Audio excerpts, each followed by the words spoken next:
E aí, pessoal, bem-vindos a mais uma aula da disciplina de Bancos de Dados 2. E agora nós estaremos falando sobre o sharding. Sharding que é um particionamento horizontal replicado. O que quer dizer particionamento horizontal replicado? Quer dizer que eu tenho uma distribuição da massa de dados, que é o particionamento horizontal, né? Essa massa de dados é dividida entre vários servidores, mas cada parte dessa distribuição ela tem uma certa redundância, ela é replicada. Então eu tenho a mistura de duas técnicas. Eu tenho a mistura da técnica do particionamento horizontal e da replicação. Essa mistura é muito interessante porque ela nos dá o poder de cada uma dessas duas técnicas isoladas, enquanto elimina as desvantagens de cada uma delas. Então vamos dar uma olhada aqui. Primeiro, o particionamento horizontal, o total dos dados é dividido em várias partes pequenas, que a gente chama de shards. Daí vem o sharding. O shards, em inglês, seria mais ou menos como se fosse cacos, ou, sei lá, telhas, ou peçazinhas que se emendam, né?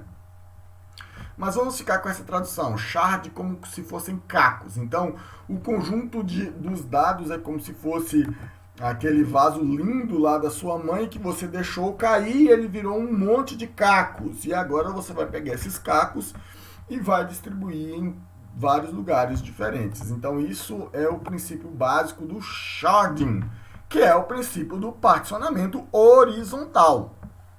Só que aí, cada uma dessas peças, esses cacos, eles são divididas entre vários computadores. E aí tem uma coisa interessante, que poucos ou nenhum servidor vai ter exatamente o mesmo conjunto de shards. Eles vão misturar vários desses caquinhos entre servidores diferentes. Agora vem a segunda parte, que é... aqui nós vamos ver, nós temos a tabela de clientes, e essa tabela de clientes, você vai ver que a massa de dados dela, ela é dividida em 4 shards, de A a D. Ok? Então, cada subdivisão dos dados é chamada de shards, ou de caco. Esse é o particionamento horizontal. Agora entra a parte da replicação, que cada shard é replicado em pelo menos 3 servidores diferentes. Em pelo menos, isso significa que pode ter muitos mais servidores diferentes. A lógica é que quanto mais réplicas você tiver de cada shard, mais seguro, ou seja, mais disponível vai ficar aquele dado e mais rápido, ou seja, maior o balanceamento de carga. Então, pegando esses shards que tem aqui de A a D, nós vamos lá e vamos ver como que eles seriam distribuídos entre os vários servidores. Então você pode ver aí que, por exemplo, o shard A, o quadradinho A, aqui que representa o shard A, ele vai ter esse pedaçozinho dos dados, vai ter em mais de um servidor. A mesma coisa para o B, a mesma coisa para o C, a mesma coisa para o D. Significa, por que isso deixa os dados mais seguros? Porque eu posso perder desses servidores aqui sem perder essa partição de dados. E aonde que vem a parte da balanceamento de carga? É que se eu tiver várias pessoas fazendo uma consulta nesses mesmos conjuntos de dados, ela pode ser atendida por vários computadores, se tiverem várias pessoas pesquisando o mesmo conjunto de dados, cada uma delas pode ser atendida por um servidor específico, sem causar sobrecarga a um servidor específico. Então, nós temos aqui a conjunção de duas qualidades interessantíssimas. Nós temos a segurança, né, que mantém os dados disponíveis, mesmo se algum daqueles servidores falharem, e a velocidade, o desempenho, devido ao balanceamento de carga de vários servidores que possuem aquele conjunto de dados, poderem responder àquela requisição ao mesmo tempo. Então, o sharding é uma arquitetura que combina as qualidades da replicação e as qualidades do particionamento horizontal. Bom, A combinação dessas duas qualidades permite que ele tenha uma altíssima escalabilidade horizontal. O que é essa escalabilidade horizontal? Relembrando lá da nossa primeira aula sobre bancos de dados distribuídos. Eu não preciso aumentar o poder computacional de um servidor específico. Eu posso ir adicionando servidores mais simples, montando um cluster com vários servidores. E a soma do poder computacional dessas máquinas mais simples, ela dá grande poder computacional ao meu cluster, ok? Então, eu posso fazer a distribuição geográfica de fazendas, né? Eu tenho pequenos clusters ligados conectados através de uma rede local, formando uma server farm, e eu posso ter várias fazendas dessas de servidores distribuídos geograficamente, e sincronizando dados. Então, como eu já falei, a gente faz o balanceamento de carga entre esses servidores e mantém a disponibilidade dos dados alta. Essa disponibilidade dos dados eu gostaria de chamar a atenção. Vamos supor que eu tenho essa server farm aqui, eu tenho esse data center aqui. Então, eu tenho 8 computadores e vocês podem notar que não há... nesse caso, nós pegamos o banco de dados, aquele mesmo banco de dados lá, e dividimos em 4 shards. E você vai ver que dificilmente, ou em hipótese alguma, você vai ter 2 servidores com o mesmo subconjunto de shards. Isso é interessante porque isso aumenta a robustez. Lembrando que robustez é resistência à falha, ok? Bom, quando eu aumento a robustez, significa que eu, em algum momento, posso perder um servidor. E quando eu perco esse servidor, nesse caso aqui eu tenho um shard B e o shard C. Eu tenho várias outras cópias desse shard B aqui. E também tenho várias outras cópias do shard C. Então, os meus dados permanecem disponíveis. E mais, eu tenho várias cópias desses dados. Então, eu ainda tenho além da disponibilidade dos dados, não ter perdido a disponibilidade dos dados, eu continuo mantendo o meu balanceamento de carga, porque vários servidores podem atender a essa requisição, a alguma requisição que se refira ao shard B ou shard C. E isso, o servidor com sharding, ele é tão resiliente, porque dado um cluster desse, por exemplo, que eu tenho 8 máquinas, eu posso perder muitas máquinas, eu posso perder literalmente metade do cluster sem afetar, sem que haja perda de dados e sem que haja perda no balanceamento dos servidores. É óbvio que quando eu tenho menos servidores, eu diminuir a minha escalabilidade, a carga em cada um desses servidores, ela fica maior, mas o meu cluster não para de funcionar, ele não perde dados, mesmo perdendo vários servidores do meu cluster. Isso é uma característica fantástica do sharding. Talvez isso faça com que o sharding seja a técnica de distribuição de banco de dados mais moderna e mais adotada no mercado hoje. Bom, qual que é a solução do MySQL para sharding? Aí nós falamos do NDB Server, ou Network Database Server, que é a solução mais avançada de bancos de dados distribuídos em MySQL. Lembrando que até aqui nós já vimos algumas soluções de bancos de dados distribuídos no MySQL. Nós fizemos particionamento vertical utilizando o Storage Engine Federated. Nós fizemos a replicação transacional e merge, e agora nós estamos vendo o NDB Server. Então, você pode fazer soluções de distribuição de dados utilizando o MySQL, combinando inúmeras técnicas, fazendo soluções realmente avançadas e complexas, atendendo uma série de características de demandas do negócio. Bom, o que o NDB Cluster traz para a gente? Ele traz, primeiro, sharding, ok? Eu posso ter vários clusters geograficamente distribuídos, e o que eu posso fazer com eles? Fazer replicação entre esses clusters. E o que é melhor? Ele funciona com transações distribuídas dentro dos clusters. E aí, transações distribuídas é o assunto da nossa próxima aula, então não vou aprofundar em transações distribuídas aqui agora. Bom, o que é um cluster NDB? O cluster NDB ele é composto basicamente de 3 tipos de servidores ou de processos, né? Que são os servidores de gerenciamento ou management servers. Você tem os nós de dados ou data nodes, esse daqui só armazenam dados, e eu tenho os nós de interface que a gente chama de SQL nodes ou nós SQL. Então, você tem toda a massa de clientes aqui, esses aqui são de gerenciamento, né?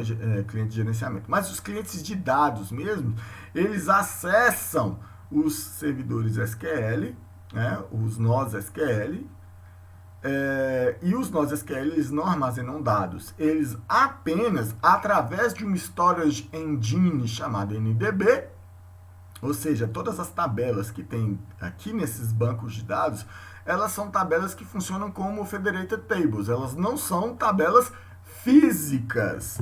Significa que toda vez que você faz uma consulta em um banco de dados naquele nó, ele vai entrar na rede, acessar os nós de dados, que são os data nodes, de lá eles vão recuperar os dados e devolvem para o cliente. Tudo isso é gerenciado pelo management node. Então, essa é a arquitetura do cluster. Então, qual que é a beleza disso aqui? Eu geralmente tenho 1 ou 2 servidores de gerenciamento, que um vai ser backup do outro, ok? Eu posso ter quantos nós de dados eu quiser e puder, e aí lembrando que cada nó de dado desse funciona aqui da mesma forma que esse cluster. Você está distribuindo os shards de dados entre cada um desses nós de cluster. Então, isso aqui são os data nodes, ou nós de dados. E todos eles estão conectados entre si, trocando dados, né, fazendo a sincronização entre os dados, e também com um servidor de gerenciamento que organiza toda essa questão. Então, voltando lá na frente, então esse servidor aqui ele é focado no gerenciamento, esse daqui é focado em armazenar dados, e esses daqui em apenas fazer a interface entre os clientes, que pode ser um cliente SQL ou bibliotecas de programação diretamente. Eles fazem o front-end para os nós de dados, que são o back-end dos dados. Tudo isso, de alguma forma, aqui como vocês estão vendo essa setinha, intermediados pelo nó de gerenciamento, ou o Management Server. Então, o Management Server, o Data Node e o SQL Node, eles são processos, eles são programas, que eles podem ou não compartilhar os mesmos servidores físicos, ok? Isso vai depender da arquitetura. No mundo ideal, no mundo das coisas ideais, cada serviço desse estará em um servidor separado, mas nem sempre a realidade, né, a prática corresponde ao mundo ideal. Bom, o Management Server, ele tem o programa, né, o serviço que fica rolando lá, o daemon, né, chamado MGMD, ou seja, Network Database Management Daemon. Então, esse é o programa que fica rodando lá, respondendo às requisições. Ele também tem uma interface de linha de comando de gerenciamento, para você visualizar o status do cluster, por aí vai. Então, o Management Server, ele gerencia todo o cluster. Ele coordena todas as tarefas de indexação de dados, de particionamento de dados e de replicação entre os nós. Ok? Por outro lado, a gente tem os Data Nodes, onde fica rodando esse serviço do NDBD, que é o Network Database Daemon. Então, você vai ver que ele não tem uma interface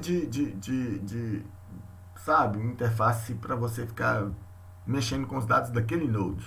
Você acessa os dados do Data Node utilizando a interface do SQL Node, ok? Então, os Data Nodes, eles contêm os shards e executam as tarefas entre eles, né, de particionamento e de replicação dos dados. Por fim, a gente tem o SQL Node, que onde executa o serviço tradicional do MySQL que a gente já conhece, que é o MySQLD, que é o MySQL Daemon. E a interface para o cliente normal, né, que a gente está utilizando, que é o MySQL. E aí é muito interessante, porque quando o SQL Daemon ele sincroniza os bancos de dados, como eu já falei antes, os bancos de dados eles serão criados com o Storage Engine do NDB. E toda consulta aqui, quando eu acesso o MySQL, aquele cliente do MySQL, eu dou um show database, ele vai mostrar o banco de dados, eu dou um show tables, vai mostrar aquelas tabelas. Quando eu faço qualquer consulta naquelas tabelas, os dados não são armazenados localmente. Toda consulta que eu faço, aquela tabela, ela atende aqueles requisitos do banco de dados distribuídos. Não sei se vocês lembram, mas vamos relembrar aqui. Primeiro, independência de localização, independente em qual dos dados dos data nodes aquele dado está, eu vou ter acesso a ele. Transparência de acesso. Então, o SQL Node ele é o que implementa a transparência de acesso. O que é que isso significa? O usuário ele não faz ideia que por trás daquele SQL Node ali tem um cluster de máquinas fazendo sharding. Para o usuário, ele está acessando um banco de dados como se fosse um banco de dados local. Então, toda vez que ele faz um SQL assim, o MySQL contata o Management Server, o servidor de gerenciamento, que identifica para mim qual daqueles nós de dados lá contém os dados que eu quero, aí eu entro em contato com aqueles dados, eles me retornam os dados, eu construo o conjunto de resultado e devolvo o meu cliente de forma absolutamente transparente. Então, os SQL Nodes, eles fazem toda essa parte de interface de acesso transparente para os clientes. Eles não compartilham nada entre si. Eles são servidores independentes, mas autônomos, né? Mas que toda consulta que você fizer com eles será transmitida para os servidores de dados, para os nós de dados. Então, além disso, eu posso fazer a distribuição da minha infraestrutura. Eu posso ter vários data centers geograficamente distribuídos, e aí é muito interessante que entre eles vai haver uma replicação de dados daquela mesmo que a gente já viu na aula anterior, utilizando aqueles serviços tradicionais de replicação do MySQL. Então eu posso ter em um lugar onde eu tenho um cluster do NDB funcionando lá perfeitamente com um conjunto de dados, e eu posso ter uma réplica desse cluster a quilômetros de distância em outra cidade ou em outro continente, utilizando uma replicação normal e eles trocando os dados entre si. Isso faz com que o NDB Cluster ele seja bastante flexível e adaptável para uma série de demandas do negócio.